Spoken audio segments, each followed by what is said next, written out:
오늘 저희가 함께 좀 파헤쳐볼 자료가요. 바로 그 오픈 AI의 샘 알트먼이 여러 전문가들과 나눈 대화록입니다. 아, 네네. 그 자료 저도 아주 흥미롭게 봤습니다. 그렇죠. AI 기술의 미래에 대한 그의 생각을 정말 날 것 그대로 엿볼 수 있었는데 이걸 읽으면서 제 머릿속에 질문이 하나 딱 생기더라고요. 어떤 질문이요? 과연 이 사람이 자기가 만들고 있는 이 미래를 낙관하고 있을까? 아니면 좀 두려워하고 있을까? 와, 정말 핵심을 짚는 질문이네요. 사실 대화 전체에 그 두 가지 시선이 아주 팽팽하게 교차하고 있거든요. 아, 정말요? 네. 한편으로는 정말 인류가 한 번도 경험하지 못한 그런 풍요와 기회를 이야기하면서도 다른 한편으로는 진짜 실존적인 위험에 대해서 그 누구보다 현실적으로 경고하고 있죠. 아, 오늘 대화는 아마 그 약속과 그림자 사이를 오가면서 AI 시대의 진짜 모습을 들여다보는 그런 시간이 될 것 같습니다. 좋습니다. 그럼 그 첫 번째 무대인 일의 미래. 그중에서도 당장 가장 큰 변화를 맞이하고 있는 소프트웨어 엔지니어들의 이야기부터 시작해보죠. 첫 질문부터가 아주 도발적이었어요.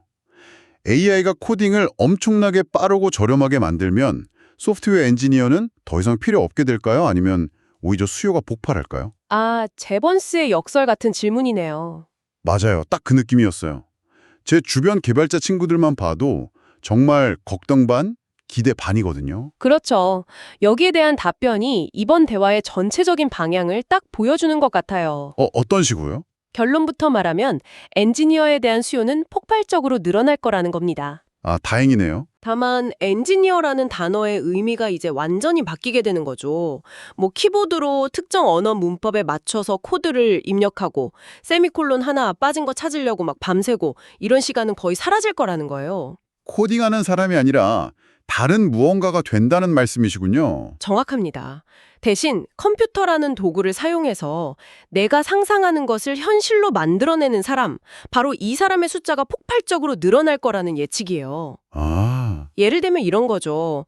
예전에는 아이디어는 너무 좋은데 코딩을 못해서 창업을 포기했던 뭐 기획자나 디자이너가 이제는 AI랑 그냥 대화하면서 혼자서도 서비스를 뚝딱 만들 수 있게 되는 거예요. 와, 여기서 진짜 재미있는 역설이 발생해요. AI가 코딩을 자동화하면 할수록 역설적으로 코딩 기술의 가치는 떨어지고요. 무엇을 만들 것인가를 상상하는 인간의 기획력, 창의성, 이게 훨씬 더 비싸진다는 겁니다. 세상에 기술의 정점에 서니까 오히려 가장 인간적인 능력이 중요해진다니 정말 아이러니하네요. 그 맞춤형 소프트웨어에 대한 수요가 폭발할 거라는 예측도 되게 인상 깊었어요. 각자 자신만의 워드 프로세서를 갖게 되는 세상이 온다. 이런 비유를 들었죠. 네, 그게 아주 중요한 포인트입니다. 지금은 우리가 MS 워드나 구글 독스 같은 딱 정해진 프로그램에 우리 자신을 맞추잖아요. 그렇죠. 단축키도 외워야 하고요. 맞아요. 근데 미래에는 프로그램이 사용자한테 맞춰지는 시대가 온다는 거예요. 나는 이런 방식으로 글을 쓰니까 여기에 맞춰서 메뉴 구성을 싹 바꿔줘.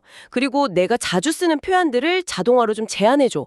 라고 말하면 AI가 즉시 나만의 워드 프로세서를 만들어주는 거죠. 와, 모든 사람이 자신한테 최적화된 도구를 갖게 되는 세상이라 그럼 정말 소프트웨어에 대한 수요는 무한에 가까워지겠네요. 그렇죠. 근데 그렇게 누구나 쉽게 제품을 만들 수 있게 되면 이제 문제는 전혀 다른 곳에서 터지죠. 맞아요. 만들기는 쉬워졌는데 그래서 이걸 누가 쓰게 만들 건데? 라는 문제요.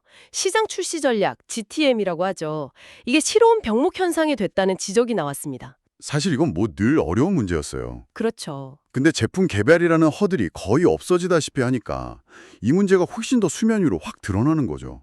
아무리 AI가 멋진 제품을 1초 만에 만들어준다고 해도 사람들의 하루는 여전히 24시간이고 우리가 집중할 수 있는 관심의 총량은 딱 정해져 있거든요. 아, 결국 그 한정된 인간의 관심을 차지하기 위한 경쟁은 훨씬 더 치열해질 수밖에 없다. 이런 분석입니다. 바로 그 지점에서 정말 날카로운 질문을 스스로한테 던져보라고 조언하더라고요. 네. 만약 GPT-6가 지금보다 상상할 수 없을 정도로 똑똑해졌을 때 당신의 화살은 깊을 것인가 아니면 슬플 것인가? 이 질문 듣고 좀 섬뜩했어요. 지금 AI를 활용하는 많은 서비스들이 GPT-6가 나오면 그냥 거기에 흡수되어 버릴 수도 있겠다. 이런 경고처럼 들렸거든요. 맞습니다. 이건 AI 시대를 살아가는 모든 창업가한테 던지는 뭐랄까 생존 질문이에요. 단순히 현재 AI 모델의 기능에 약간의 편의성을 덧붙이는 소위 얇은 껍질, 쓴 래퍼라고 하죠. 이런 비즈니스는 모델이 발전할수록 설 자리를 잃게 될 거라는 거죠. 예를 들면 어떤 게 있을까요? GPT-4를 이용해서 이메일을 조금 더 잘 써주는 서비스 같은 거요. 이건 GPT-6가 이메일을 그냥 알아서 다 써주는 시대가 오면 사라질 수밖에 없잖아요. 아, 그러네요. 그럼 살아남으려면 어떻게 해야 한다는 걸까요? 그 질문에 대한 답이 바로 AI가 복제할 수 없는 당신만의 해자가 무엇이냐는 겁니다. 해자요? 성 주변에 파는 그 해자요? 네, 모델의 발전에 그냥 올라타서 그 힘을 빌려서 더 큰 가치를 만드는 비즈니스를 설계해야 한다는 거죠. 예를 들면 당신 회사만이 가진 독점적인 데이터라던가 아니면 아주 강력한 커뮤니티 혹은 특정 산업 분야의 깊은 지식과 결합된 워크플로우 같은 것들이요. 아, AI를 단순한 비용 절감 도구가 아니라 당신의 핵심 가치를 증폭시키는 엔진으로 사용해야 한다는 겁니다. AI 모델 자체의 진화 방향에 대한 이야기도 참 흥미로웠어요. 특히 GPT-5의 글쓰기 능력이 이전보다 좀 못하다? 이런 사용자들의 비판에 대해서 솔직하게 인정하는 모습이 좀 의외였어요. 네, 저도 그 부분에서 오픈 AI의 지향점을 아주 명확하게 알 수 있었죠. 결론은 미래는 압도적으로 뛰어난 단일 범용 모델에 있다는 겁니다. 단일 범용 모델이요? 네. 특정 기능, 예를 들어서 코딩 능력을 급격하게 끌어올리는 과정에서 다른 기능, 그러니까 글쓰기 능력에 대한 튜닝을 일시적으로 좀 소홀히 했을 뿐이라는 설명이었어요.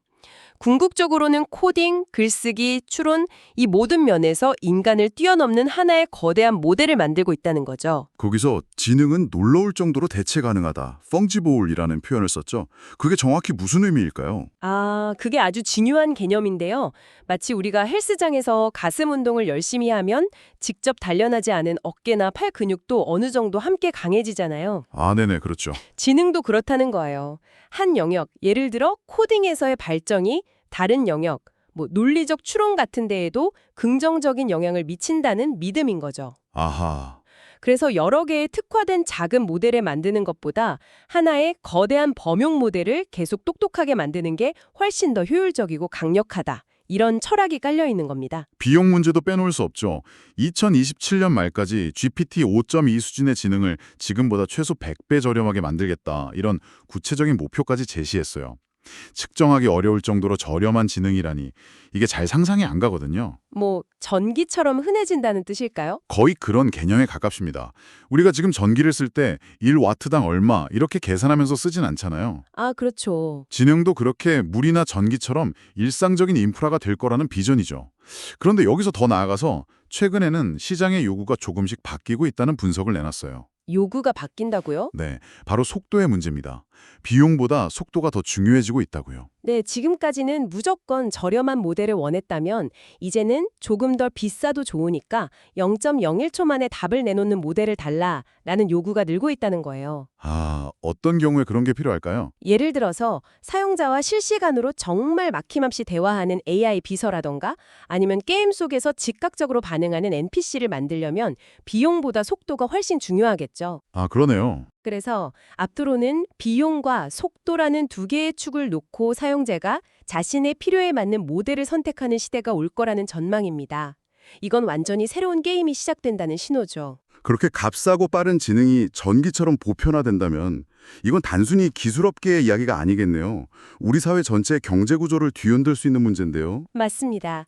그래서 대화의 무게중심이 자연스럽게 사회적 영향으로 넘어갑니다. AI가 임금 격차 같은 오랜 정제적 불평등을 해소할 수 있겠냐? 이런 질문에 대규모 디플레이션 압력을 가져올 거라는 답변을 했어요. 디플레이션 압력이요? 상품과 서비스의 가격이 급격히 떨어진다는 거죠? 네. 물가가 싸지는 건 좋은 거 아닌가요? 이게 왜 불평등 해소랑 연결되는 거죠? 핵심은 기회의 평등에 더 가까워진다는 점입니다.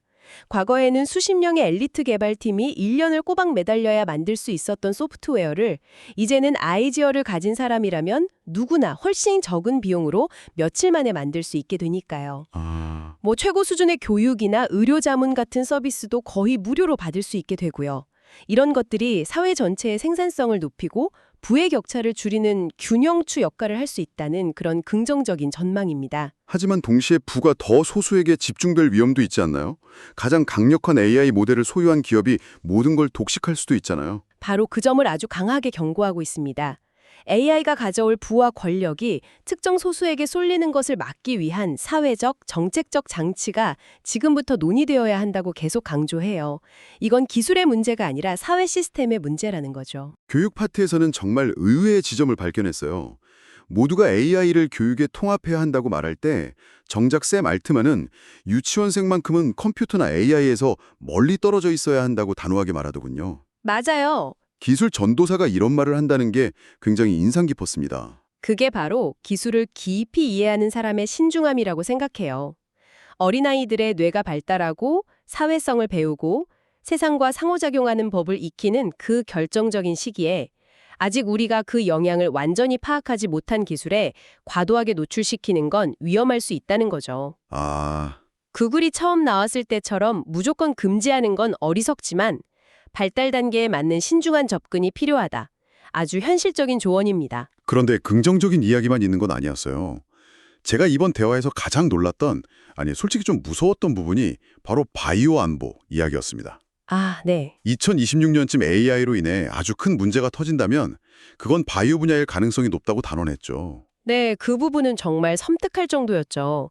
AI를 이용해서 누구나 치명적인 바이러스를 설계하고 합성할 수 있게 되는 세상을 경고한 겁니다. 상상만 해도 끔찍하네요. 근데 더 중요한 건 그 다음에 제시한 해법이에요. 기존의 방식, 그러니까 위험한 기술에 대한 접근을 원천 차단하는 방식은 더 이상 통하지 않는다는 겁니다. 그럼 어떻게 해야 하죠? 막을 수 없다면 그냥 속수무책으로 당해야 하는 건가요? 여기서 회복 탄력성, resilience라는 새로운 패러다임을 제시합니다. 회복 탄력성이요? 네, 화재가 위험하다고 해서 인류가 불사용을 금지하지 않았잖아요. AI가 바이오 테러의 원인이 될 수도 있지만 동시에 AI를 이용해서 새로운 병원균을 즉시 분석하고 며칠 만에 백신을 개발하는 그런 방어 시스템을 구축할 수도 있다는 거예요. 문제의 원인인 AI가 동시에 해결책이 될 수 있다. 네, 문제가 터지는 것을 막는 데만 집중할 게 아니라 문제가 터졌을 때 그 충격을 최소화하고 빠르게 회복할 수 있는 사회적 인프라를 만드는 쪽으로 생각을 전환해야 한다는 겁니다. 정말 중요한 관점의 전환이네요.